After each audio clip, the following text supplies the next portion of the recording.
Okay, mpenzi mtazamaji, mfuatiliaji wa Ropai Online TV. Ikiwa ni siku nyingine tena tuko kwenye kipindi chetu bora cha michezo. Bwana Jasiri. Mambo vipi mwanangu? Safi. Unakumbuka kipindi kilichopita hapa ulinipa nafasi ya kutabiri matokeo ya mechi kati ya Argentina na Argentina na England. Ya England. Na watu wengi waliipa nafasi England, wakamsahau kipaji cha Lionel Messi. Umeonaje utaratibu wa dakika 7 za kurudisha magoli? Yaani kwanza isee, mtu wa kupongezwa ni Lionel Messi. Messi kafanya vitu vizuri sana. Alafu mwanangu 2 assist, yani ndani ya dakika, chini ya dakika 7, assist 2. Yaani kwa kweli anapaswa kupewa tuzo. Na nafikiri experience yake kubwa inambeba pia Messi. Kwa sababu inawezekanaje mtu mlikuwa nyuma kwa goli moja, alafu yule jamaa yetu Thomas Tuchel yule kocha wa England, mifumo yake kwa jinsi anavyowekaga pale mabeki, yani ana uwezo wa kuzuia, lakini pale jamaa alisema tutafanyeje? Alafu kumbuka England ni warefu, kwa hata mipira ukipiga juu bado wao wanaruka wanaiokoa. Ilikuwa changamoto kubwa, lakini nawaza kwa nini Messi alifungua ile ngome. Mwanangu alikuwa anapelekewa pumzi ya moto, ni dakika hizo 6 ni kama jehanamu mwana.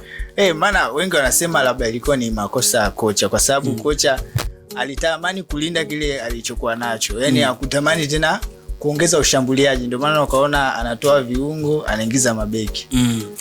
Yeye aliwaza mechi imeisha. Kumbuka hilo ilikuwa dakika 84 bado anaongoza goli moja. Ghafla dakika 85 wakasawazisha.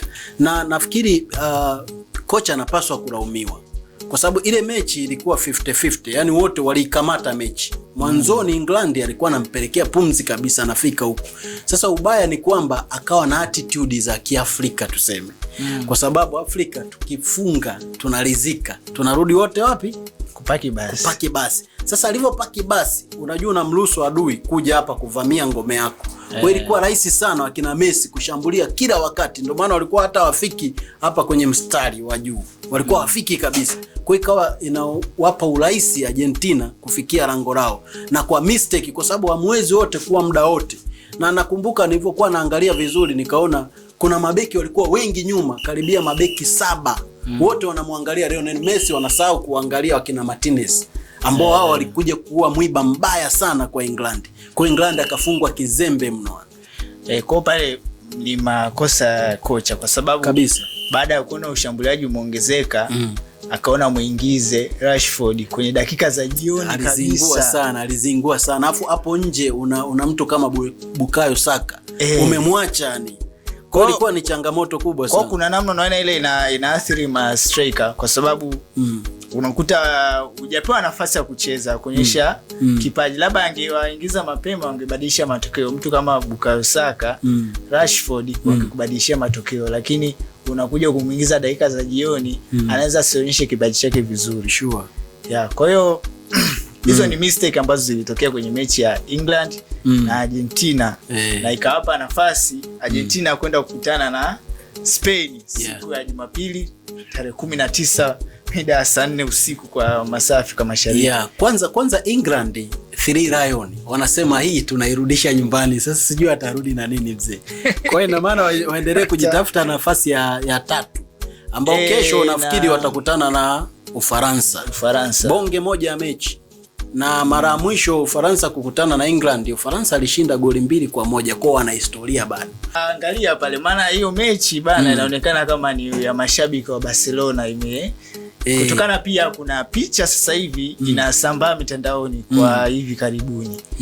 Na inawezekana watu wengi walikuwa haifahamu, lakini jambo la vizidi kwenda vitu vingine vinaibuka. Kwa hiyo ni picha ambayo unaweza ukaielezea pia kidogo, akionekana Lamine Yamal akiogeshwa na Lionel Messi. Kwa hiyo tunasema labda ni picha ya kutengeneza AI, maana ya kutafuta kiki endelee kutrendi. Ile mwanangu sio picha AI. Hiyo ni picha halisia ambayo ilipigwa mwaka 2007.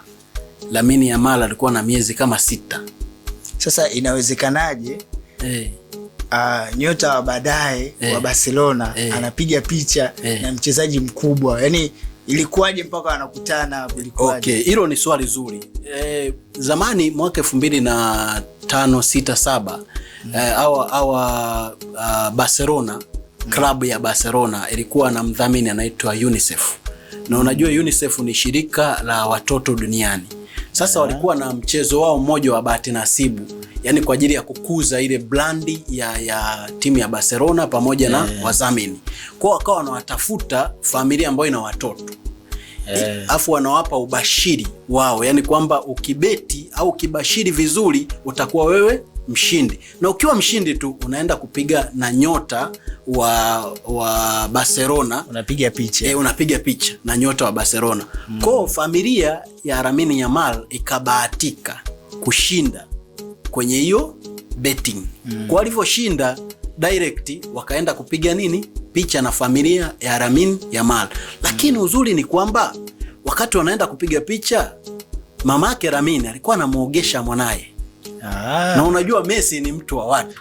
Kwa kaenda pala alivyomwona anamuogesha akaamua ashiriki kwenye kumuogesha. Kumbe anamuogesha superstar ambao sasa tunasema star kid. Si ndivyo? Star boy wa dunia sasa. So hii picha ina trendi kwa sababu hiyo. Na unajua hivi vipaji, na Lamine Yamal amekuwa kwenye akademi ya Barcelona kwa muda mrefu.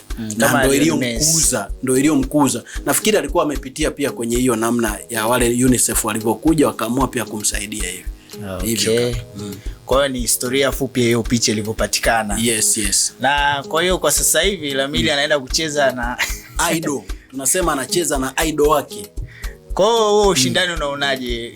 Messi atakubali kumbe liende kwa mtu ambaye alimuogesha au ataachia tu ili mtu naye apate nafasi? Kwanza hiyo mechi ni interested sana, ambao kila mtu hatakiwi kuikosa. Hiyo mechi ambayo itafanyika Jumapili hiyo tarehe 19 ambayo ndio finali.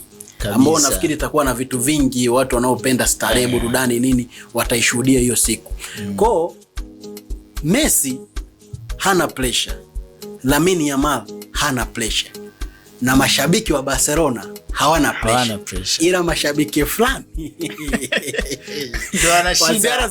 Maana kuna kitu niliongea kwa vipindi vya nyuma, niliwaambia kwamba kumshabikia Messi ni kitu ambacho hakiepukiki. Hizo za ukijaribu kumchukia kuna mashabiki pale, ukijaribu kumchukia Messi zidi unapozidi kuongeza chuki ndivyo unapozidi kupata shida. Kwa hiyo kumshabikia Messi ni kama hakuepukiki. Na nimesikia za ndani kuna ukifuatilia kuna kitu fulani wamekaposti Ballon d'Or wameichukua picha ya Ronaldo wakaiposti. Alafu akauliza swali. Sasa na wewe utanisaidia. Wakauliza swali, je, mtu ambaye sio anachezea mpira bara la Ulaya anaweza kuichukua Ballon d'Or? Wao nafikiri wamemlenga nani mwana? Kumbuka Messi anazo ngapi? 7. Anazo 8. Anazo 8. Na yeye hachezei wapi? Bara la Ulaya. Anachezea Marekani. Anachezea Marekani. Alafu huyu ndugu yetu CR7 anachezea wapi? Uarabuni. Na ujue kwamba hata kwenye hii kombe la dunia hakuwa na performance nzuri, ndio maana alitolewa mapema. Wewe unafikiri direct hiyo Ballon d'Or alimlenga nani? Wazungu ni wanafiki mwanangu. Watu ni wanafiki sana. Nadhani pia hii mechi itakuwa na ushindani kwa sababu kuna Lionel Messi akishinda hii mechi itazidi kumpatia nafasi kubwa ya kuongeza status yake. Kwanza atapata Ballon d'Or ya 9, afu atakuwa ameongeza kombe la dunia la pili akiwa ameongoza Argentina. Itampa nafasi kubwa, na ule ubishani nani ni goti kati ya Ronaldo na Messi utakuwa umeishia hapo. Japo mpaka sasa hivi kuna mtu mwenye nafasi kubwa ya kuwa mchezaji bora zaidi, lakini kuna ule ubishani wa ushabiki. Lakini labda bwana Nedi kwa kufafanua hii kombe la dunia, kitu cha kwanza ukiangalia Spain wanachezea sana mpira. Yani moja wako vizuri sana Spain kwenye pasi. Alafu Spain ni wanacheza kitimu. Ndio ugumu wa hii mechi. Na Spain hawajaruhusu magoli mengi. Ni kweli. Lakini Argentina wameruhusu magoli mengi. Kwa shida inapotokea ni hapa. Wale Argentina wana akili sana mpira. Yani unavyokuja ndo anavyokupokea.